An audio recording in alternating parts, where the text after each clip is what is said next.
A family making $45,000 a year in New Zealand lives better than Americans earning $75,000.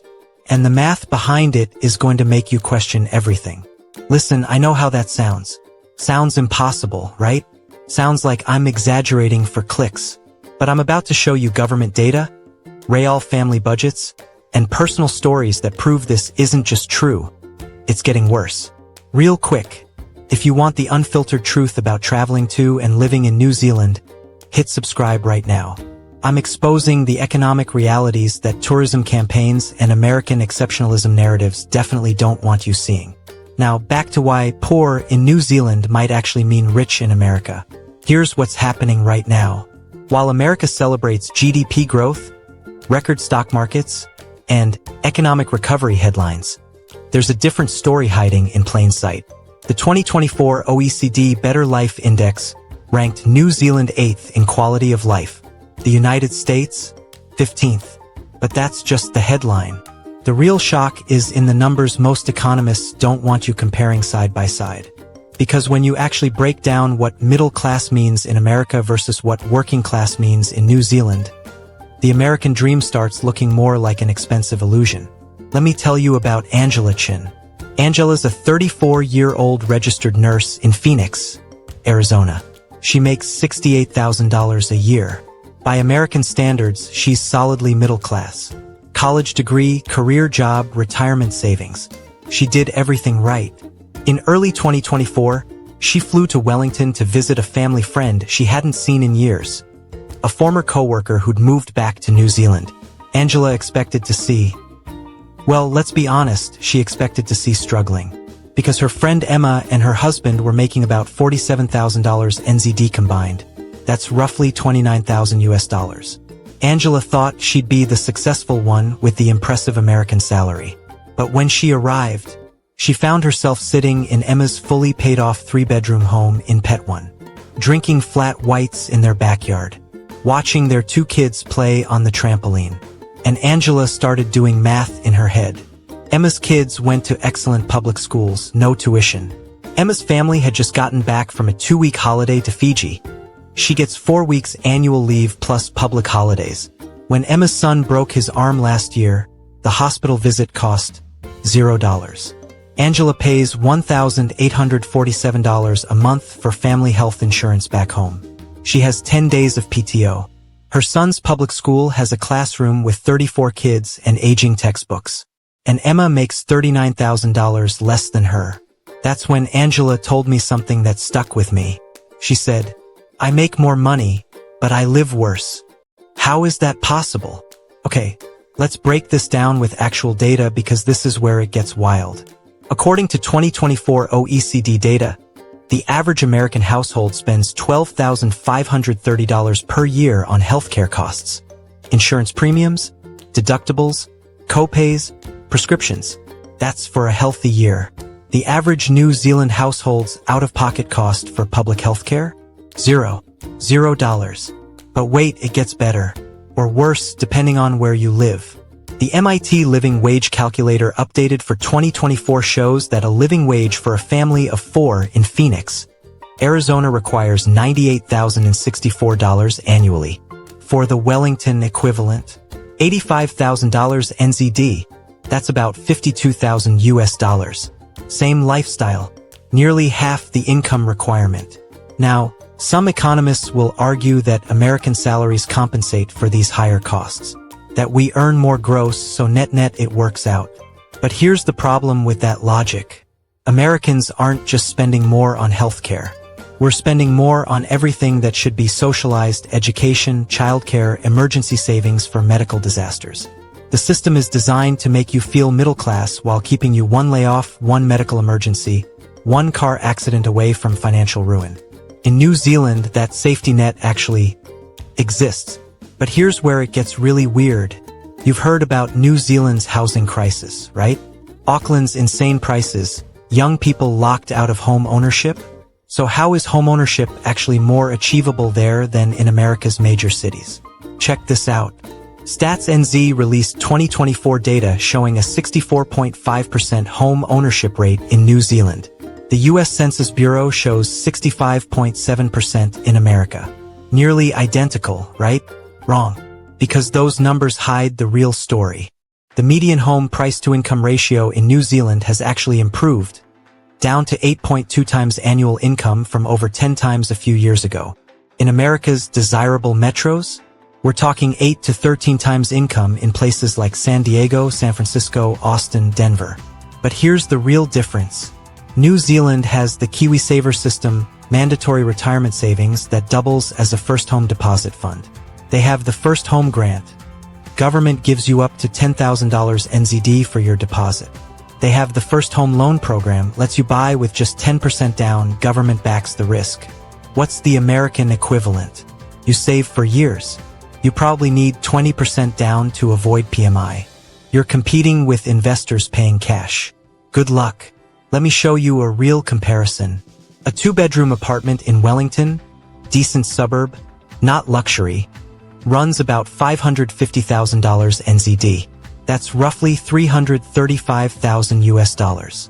A comparable 2-bedroom in Phoenix, you're paying $425,000 minimum. Wait, you're thinking, that's more expensive in Phoenix? And you said NZ was better? Here's the twist. When you factor in that the Wellington buyer doesn't need separate healthcare savings, doesn't have student loan debt hanging over them, doesn't need a massive emergency fund for medical disasters, their effective purchasing power is higher despite lower sticker income. Let me introduce you to Marcus Johnson. Marcus is 41, works as a middle manager at a logistics company in Chicago, makes $82,000 a year, has a college degree, 15 years experience, good credit score. On paper, he's winning. In reality, Marcus pays $2,100 a month for a 1-bedroom apartment in a decent neighborhood. Health insurance costs him $450 monthly. Car insurance another $180. He's still paying off student loans. $340 a month. He gets 10 vacation days per year. Meanwhile, his cousin in Christchurch, New Zealand makes $60,000 NZD. That's about $37,000 US dollars. Half of what Marcus makes. But his cousin owns a 3-bedroom house. Mortgage payment is $1,800 monthly. No health insurance bill. Car insurance is $80 a month. No student debt because he studied mostly free. Gets 4 weeks annual leave plus 11 public holidays.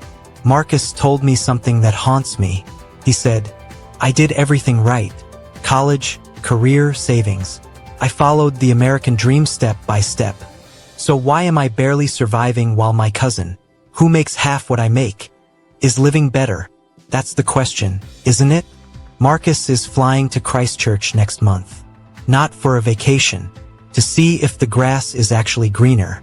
Wait, what about those famous low New Zealand salaries everyone complains about?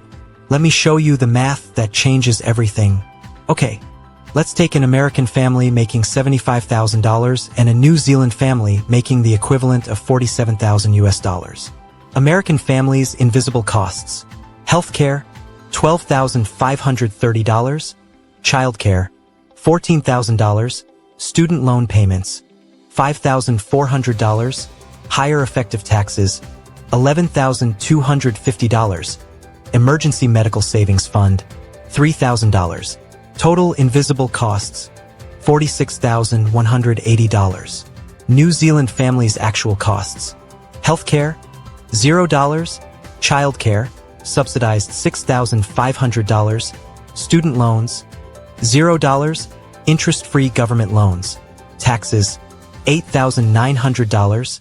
Emergency savings, $500.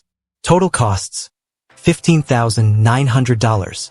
After expenses, the American family has $28,820 in disposable income. The New Zealand family, $31,100. The poorer family has more money to actually live on. Here's the insider tip that changes everything if you're considering making this move. Calculate your real income after American-specific costs, healthcare, student loans, childcare, emergency medical savings. Most people discover they can take a 30% pay cut moving to New Zealand and still come out ahead financially. And New Zealand employers know this math. That's why they can offer lower salaries and still attract top international talent. The salary isn't lower. The system is just honest about costs. But here's what nobody's telling you about why this system actually works. New Zealand's top tax rate is 39%. America's top federal rate is 37%. Similar, right? Wrong.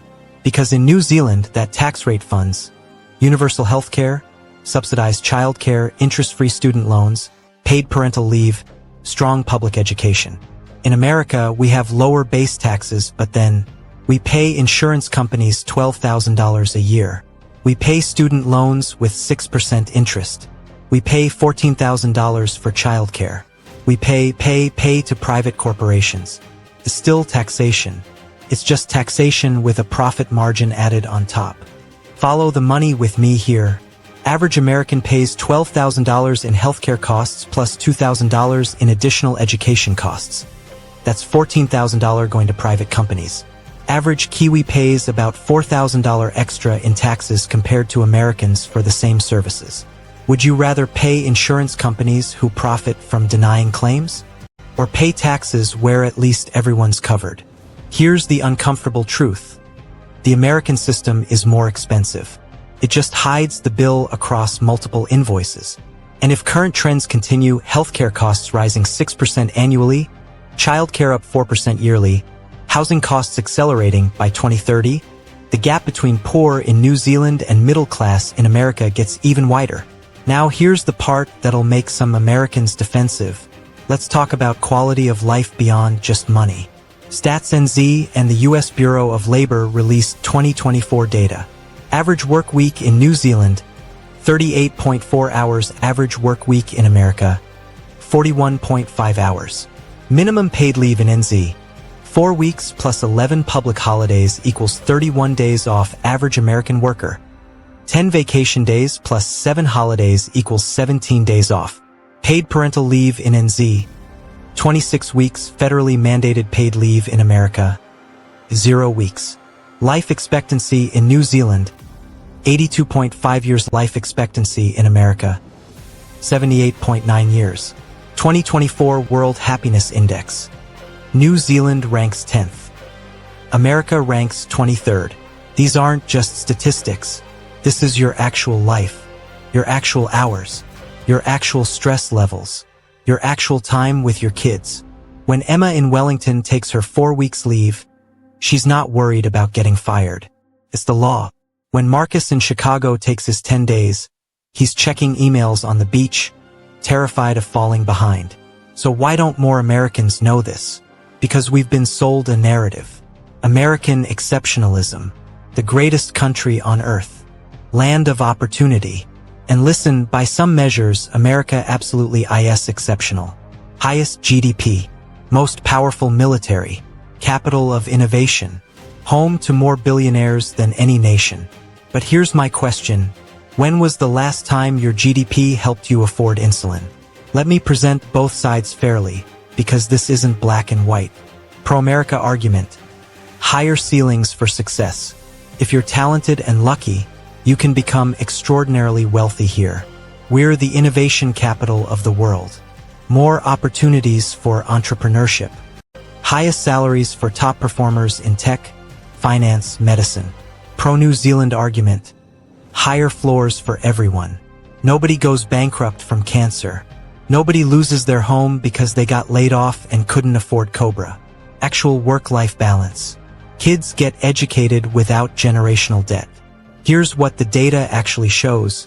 If you're in the top 20% of American earners, making $130,000 plus, America is unbeatable. The upside is enormous.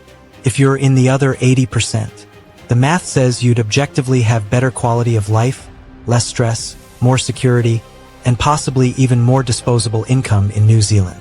Same work ethic, same skills, different system. So here's my controversial question for you.